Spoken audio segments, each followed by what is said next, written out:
I never thought the woman I loved most in this world would one day wish me out of existence. But sometimes betrayal doesn't come as a sudden blow. It comes as a whisper across the dinner table, disguised as a casual sentence that cuts deeper than any knife. It was a quiet Friday evening. I had set the table, lit the candles, even opened a bottle of wine she liked. We hadn't been spending much time together lately, and I thought maybe this dinner could be a chance to reconnect. I was trying. I wanted to believe that love could be repaired with effort, that marriage could withstand distance if one person just held on long enough. She came home late like usual, distracted, phone in her hand, barely noticing the effort I'd put in. Still, I smiled, pulled out her chair, and sat down across from her. First, the conversation was light, work, the weather, small talk. Then her phone buzzed, lighting up the screen with a name I didn't recognize. She glanced at it, smirked faintly, and turned the phone face down. My stomach tightened.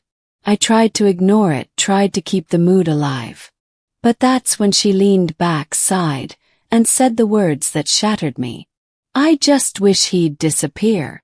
She said it so casually, almost like she forgot I was sitting right there. My fork froze in my hand. "Who?" I asked, though deep down I already knew. Her eyes widened for half a second, like she'd slipped up. Then she forced a laugh. "Oh, just someone at work," she muttered, brushing it off. But her voice cracked in a way that told me it wasn't the truth. I smiled, not because I believed her but because in that moment I understood. Whoever he wasn't just someone at work. He was the man she wished I wasn't. Played along.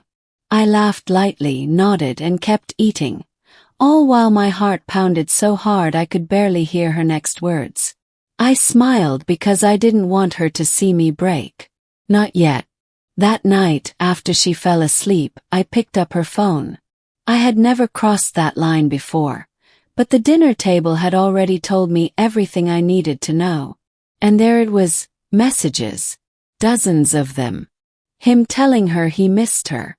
Her telling him she couldn't stand being home with me anymore.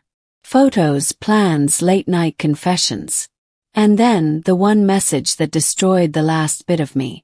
"Sometimes I wish he'd just disappear so we could finally be together." The same words she had spoken at dinner. Only this time there was no mask. No excuse. Just the truth. I sat there in the dark, staring at the screen, my chest so heavy it felt like I couldn't breathe. I wanted to wake her up, scream, demand answers. But I didn't. Instead, I quietly put the phone back, laid down beside her, and closed my eyes. It's strange, the way betrayal feels when it's no longer a suspicion but a fact. It's not loud. It's not explosive. It's quiet, heavy, like drowning in a pool where no one can hear you.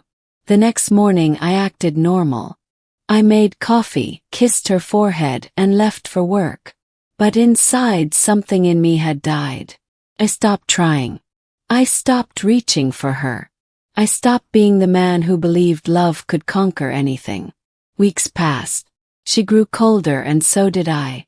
Until one evening, I told her I was done.